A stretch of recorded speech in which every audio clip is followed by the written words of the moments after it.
Daniela Mirai Garashi, o trabalho aí no SMNE, o algoritmo de ponto fixo aplicado ao problema de regressão do Ridge, com o seu orientador, né, o professor Luiz Carlos Mattioli, um abraço para o Mattioli aí, e o nosso aluno também, Thiago Lino, que faz parte do grupo aí de otimização do Mattioli, do professor Lucas, né?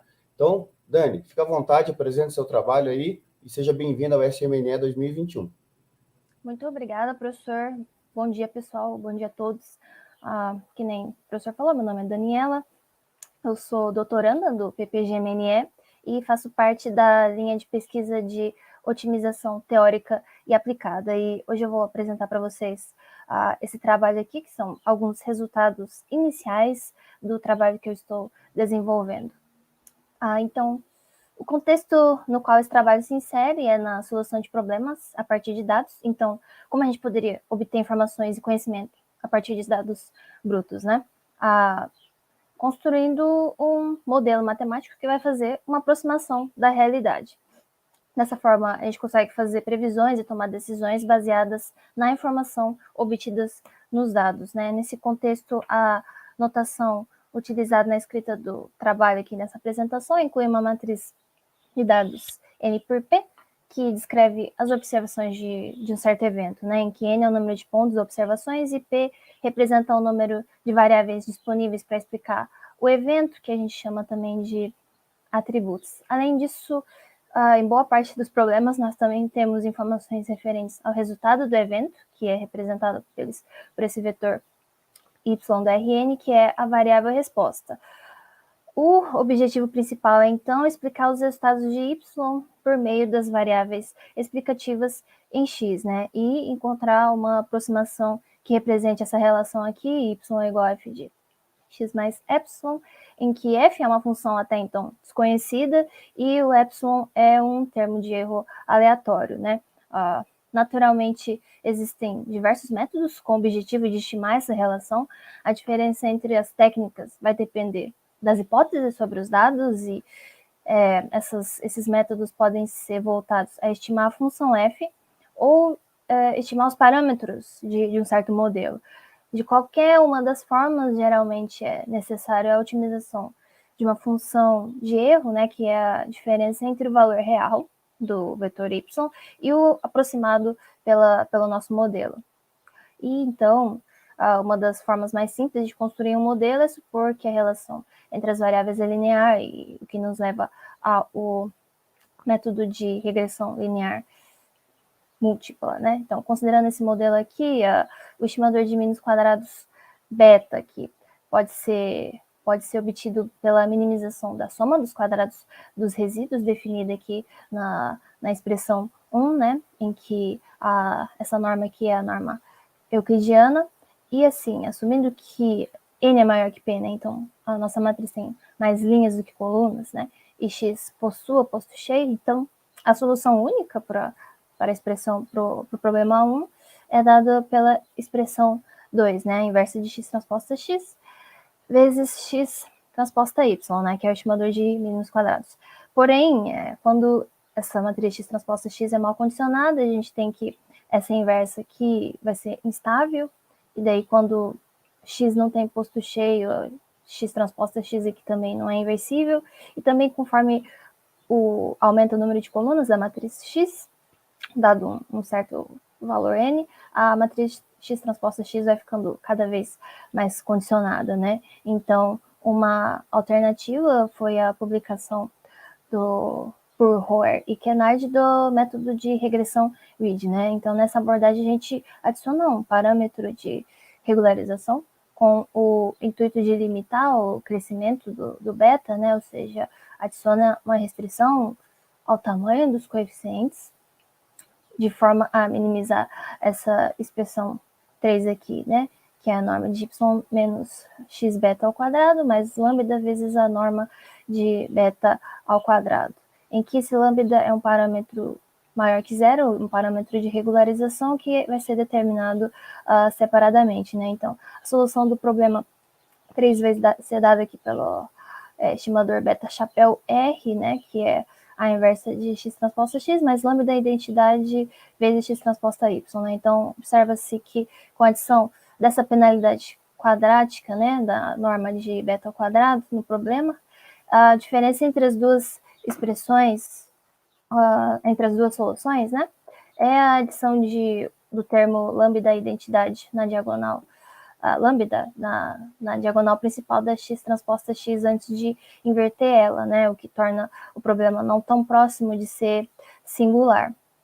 Então, nosso problema é então resolver essa expressão 5, né, essa minimização aqui em beta, e pela condição necessária de otimalidade de primeira ordem, se o nosso beta for o minimizador da nossa função, então ele vai satisfazer o gradiente da f igual a zero, né? Então aqui a gente tem o gradiente da f, que é menos x transposta vezes y menos x beta, mais lambda beta, e daí igualando a zero a gente obtém a segunda expressão, manipulando os termos entre os termos aqui dos lados da igualdade, a gente tem essa terceira linha, e finalmente, dividindo a expressão toda por lambda, a gente obtém essa expressão 6, né? Que essa última expressão aqui indica que beta é um ponto fixo dessa transformação aqui, e naturalmente vai produzir um algoritmo iterativo, né? E vai ser a nossa função de iteração. Então, definindo, chamando, né, um z de y menos x beta, né, e escolhendo um x0 igual a um beta zero arbitrário inicial como ponto de partida, a gente pode calcular um z0 inicial e um processo iterativo só envolvendo operações com matrizes e vetores, pode ser definido aqui pelas expressões 8, 9 e 10, né? Então, o z0 inicial é calculando usando o x0 inicial, o xk mais 1 é calculado como 1 sobre lambda vezes x transposta vezes zk da iteração anterior, e o zk mais 1 é calculado usando o xk mais 1, né? E esse processo iterativo aqui pode ser visto nesse algoritmo aqui, né? Os dados de entrada são a matriz dos dados, x n por p, a variável resposta, o vetor do Rn, e o chute inicial x0, né? Que é de tamanho p. E os passos descritos anteriormente aqui, né, vão ser repetidos até que um critério de parada seja atendido, né. Bom, cabe notar que esse algoritmo aqui possui um conceito simples, né, e é de fácil implementação, além de empregar somente operações entre matrizes e vetores em sua iteração, né. Então, a função de iteração do método é dada por essa expressão 11, né, por essa expressão 11. Como o algoritmo oposto tem um formato de problema de ponto fixo, né, a gente procurou a teoria de ponto fixo, e um dos resultados que garantem condições suficientes de existência e unicidade para problemas de ponto fixo é o teorema de Banach, né?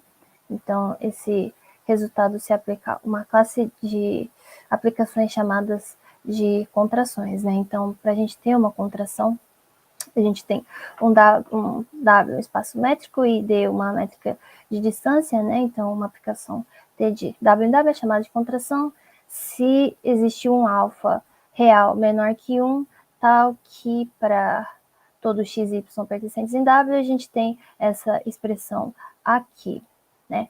Então, a distância entre t de x e t de y tem que ser menor ou igual que alfa vezes a distância entre os pontos x e y originais. Isso sempre tem que acontecer, né?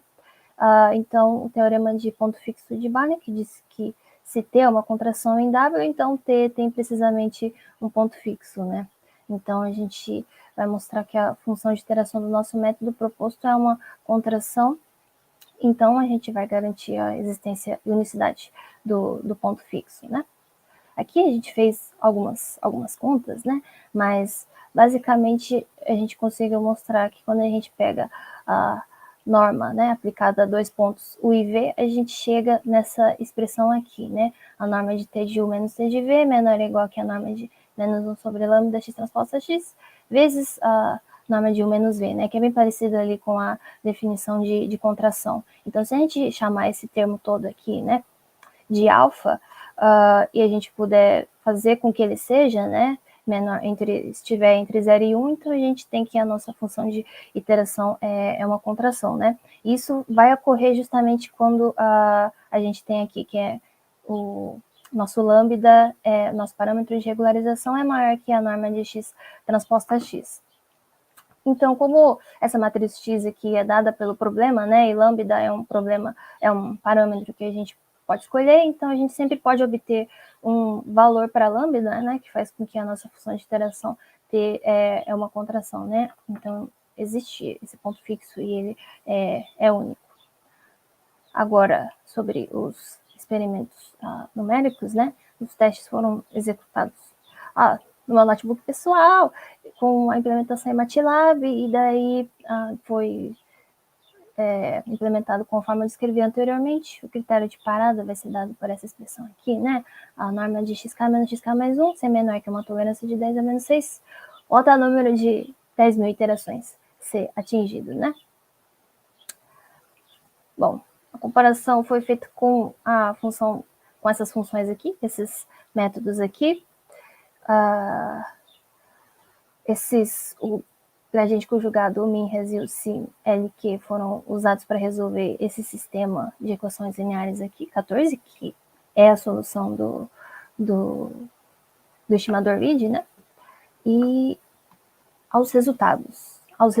Então, o teste foi feito para comparar a performance do algoritmo, né, em comparação a esses métodos aqui. Então, ao todo, eu rodei 129 problemas que foram selecionados, e a avaliação vai ser feita por meio de gráficos de desempenho. E a medida avaliada vai ser o tempo de execução em cada um dos métodos, né? Então, aqui na figura 1, a gente tem o gráfico de desempenho por tempo de execução para 129 problemas diferentes. Então, a gente tem aqui, né, que o algoritmo proposto, que está representado aqui pela linha tracejada vermelha, ele obteve o melhor tempo computacional, né? Ou seja, levou o menor tempo para resolver os problemas, né? Em 67% dos 129 problemas, né? Que daria mais ou menos 86 problemas aqui, né? 67% aqui. Enquanto que o método dos gradientes conjugados, o min-res e o sim-lq, tiveram melhor tempo em 27 aqui, e os outros dois, 4% e 2%, respectivamente, né? Foram mais rápidos. Assim, levando em consideração que é uma proposta inicial, a gente já tem algumas evidências numéricas que sugerem que a proposta é um algoritmo competitivo nessa classe de problemas, né? Eu acho que eu esqueci de dizer quais eram as características desses 129 problemas, né? Mas eu peguei problemas que, em sua maioria, mal condicionados, e a maioria também são esparsos. Outra situação notável, né, ocorre para problemas com matrizes em que P é maior que N, né, então a gente tem mais colunas do que linhas na nossa matriz X. Então, essa figura 2 aqui mostra o gráfico de desempenho para essa classe de problemas, né. Então, para esses 39 problemas em que a gente tem mais colunas do que linhas, a gente observa que o algoritmo proposto obteve o melhor tempo computacional em 87% dos 39 problemas. Enquanto o gradiente conjugado obteve o melhor tempo computacional em 13% dos 39 problemas, né? E os demais métodos não foram os mais rápidos para nenhum dos problemas que a gente rodou. Então, esses resultados indicam que o algoritmo proposto foi capaz de encontrar uma solução mais rapidamente, pelo menos em tempo computacional, que essa foi a medida que a gente estava vendo por enquanto, que os demais métodos.